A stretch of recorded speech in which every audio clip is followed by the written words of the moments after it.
Poland shot down suspected Russian drones violating its airspace during Russia's war on Ukraine.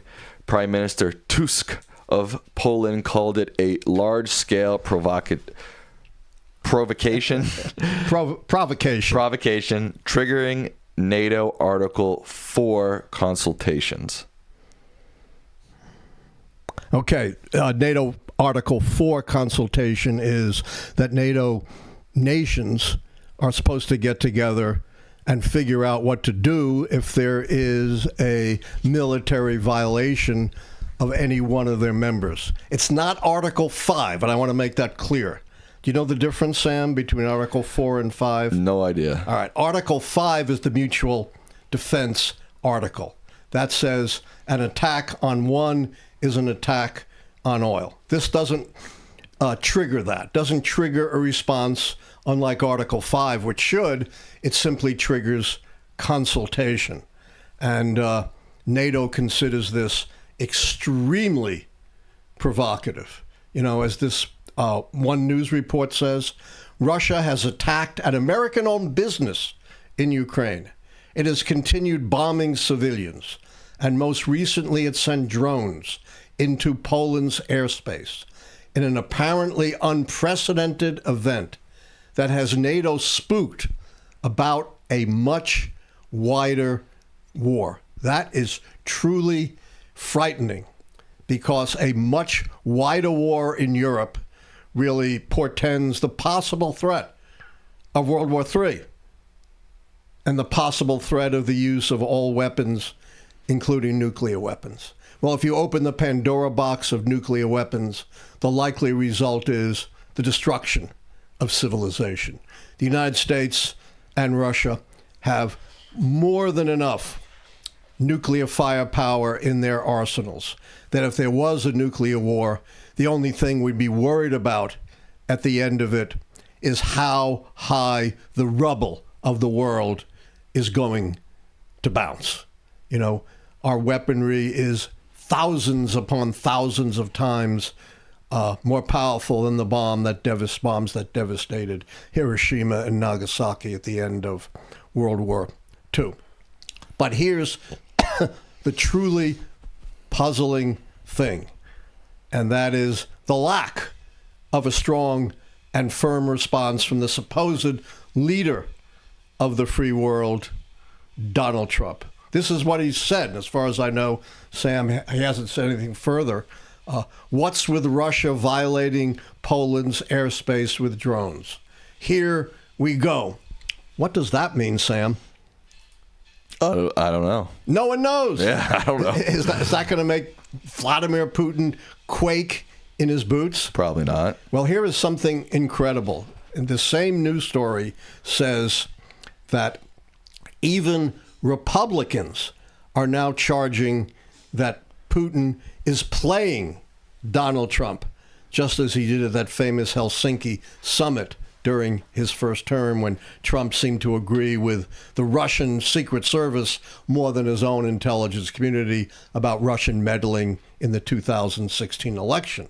This is really serious, because we're talking about a potential act of war. So we had the summit in Alaska. No, it's not Russia, Trump, even though you said twice we're going to Russia. We haven't given Alaska back to Russia. We haven't?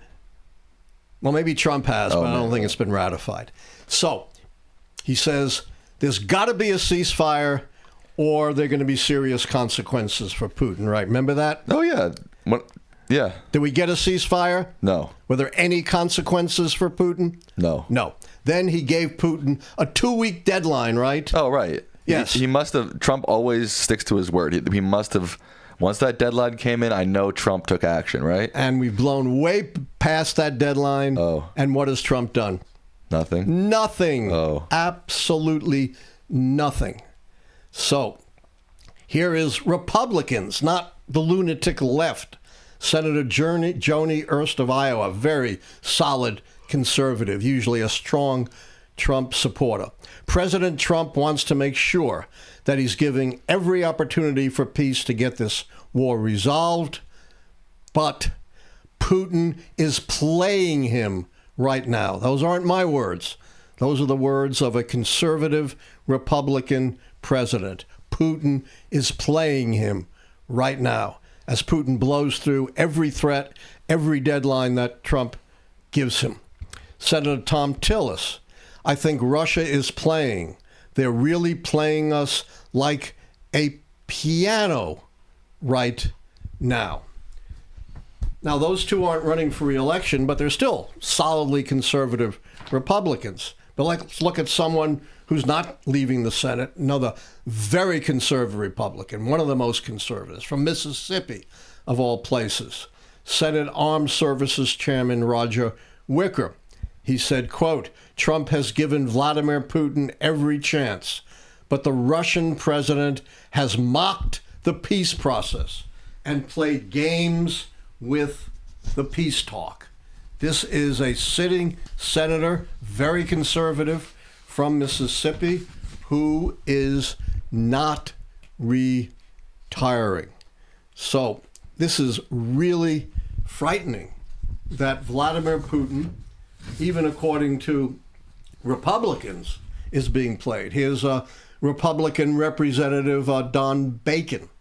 We've tried to be, hoping the president would get to the right spot on Russia and Ukraine, and he's not.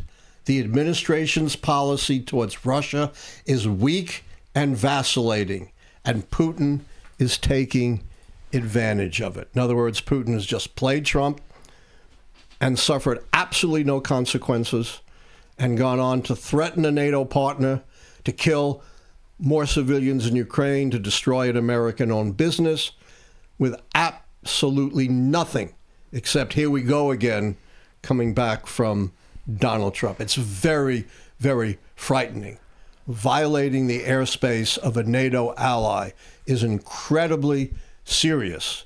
And, if it happens again, God knows, what the consequences are going to be for war in Europe and perhaps beyond. And we've been here before. I want to give another historical perspective on this. We've talked about this. I'll just briefly allude to it. Neville Chamberlain in 1938 appeasing Adolf Hitler. The result was Hitler invades Poland, begins the most destructive war in the history of the world.